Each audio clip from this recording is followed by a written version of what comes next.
The Boss Baby 2 surprisingly sucked. Now, I'm no movie critic, but when I think of what a good kids movie is, I don't think of The Boss Baby. If you asked my opinion on good kids movies, I'd probably think of something like Into the Spider-Verse, Coraline, The Good Dinosaur. But if you told me you enjoyed The Boss Baby, I would probably hang up on you and never talk to you again. Yeah, that's understandable. So when I heard The Boss Baby 2 was pitched at a professional business meeting, it was something that was decided would be a good move for DreamWorks financially. You can imagine how I reacted. What the f***, DreamWorks? You're the same people who made Shrek! As someone who's in the target demographic for this professional film, and I emphasize, professional film with a budget of 82 million? Just want to say, children don't say boomer anymore. It's all about swag now. This movie's definitely a 10 out of 10. I just wish that they would say swag more. Now, obviously I'm joking because who would give this a 10 out of 10? So what are my actual thoughts on the movie? Well, just remember that you asked for it.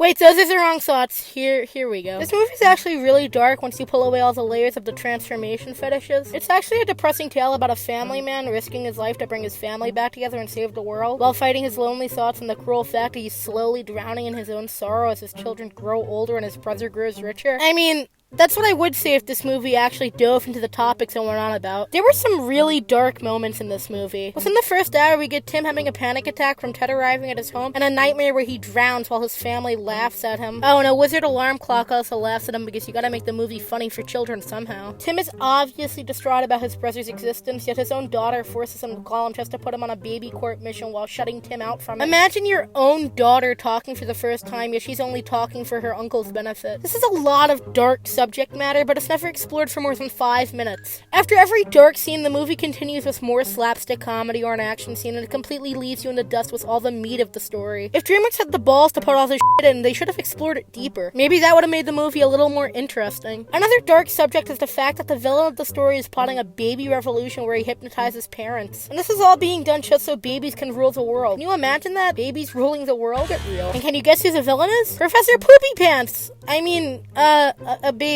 Principal guy. Yeah, he's a baby. And how is this revealed to us? Ted just randomly stumbles into his office and Professor Poopy Pants just decides to reveal his true form to him, which is a baby. Because he's a baby.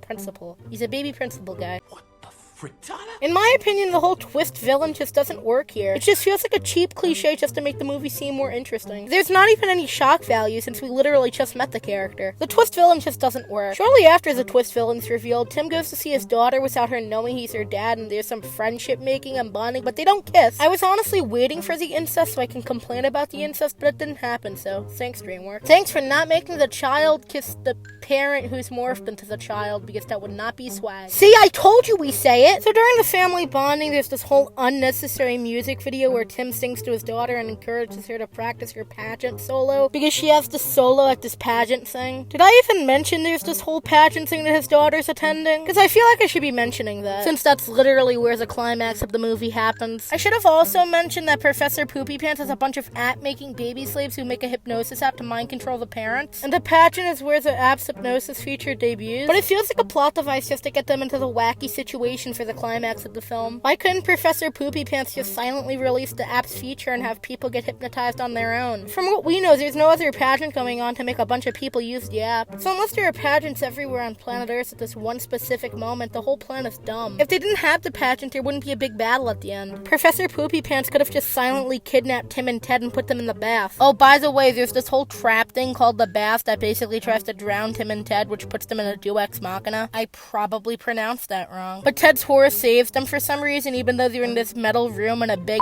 building and the horse is outside. Does the horse have a spidey sense or something? So the horse saves them. Tim's daughters fight Professor Poopy Pants and damage the server of the app, causing the app to just die. Why didn't Professor Poopy Pants find a way around this? Phones have limited amount of battery, which would also stop the hypnosis app. Would he just mind control everyone to charge their phone every few hours? Does he even realize how boring that would be? If the app turns your brain to mush, why does your brain turn to unmush after taking your eyes off the screen? If the app crashes, do they get unhypnotized? Yeah, this movie has a ton of plot holes. 4 out of 10. It was kind of funny and kind of enjoyable, but also awkward in a way because Tim's daughters call him daddy and it's really f***ing awkward. I guess see this movie if you want to laugh at something. It's really forgettable and there's not a lot of story to follow. Emphasis on the forgettable part because I can't remember anything except Nathan's face.